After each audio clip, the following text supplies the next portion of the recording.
Иә. Бүгін енді барлығы жоғары деңгейде өтті деп санаймын. Адамдар туралы негізі бір адамдар бәріне ұқсас дейді ғой бір-біріне. Бірақ осы жерден көзім жетті, енді бәріміздің ойымыз, мақсатымыз бір екенін көбінесе результатқа жеткен кезде мысалы қандай сезім болады, соның бәрі бар. Біз бірдей екенбіз да почти бәріміз. Жиналғанымызға байланысты. Рахмет. Жақсы, керемет. Афоня?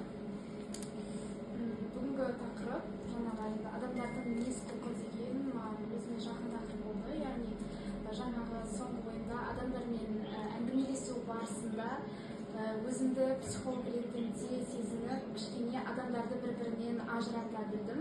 Ол басқа адамдарға байқалмауы мүмкін, бірақ негізі енді сол мамандықты оқыған адамға өте қатты негізі айырмашылықтар байқалады. Практика болды ма былай айтқанда? Рахмет.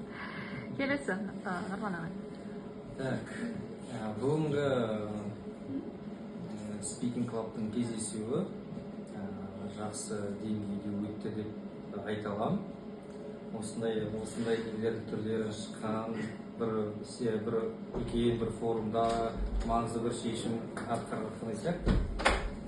Сондай баршаңызға рахмет дегім келеді, қатысқандарың үшін, келгендерің үшін.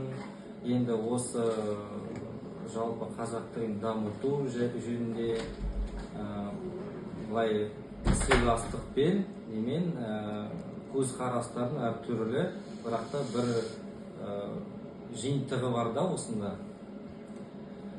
Сондықтан Шамшырақтың парақшасына тіркеліңіздер, қараңыздар, келіңіздер. Рахмет.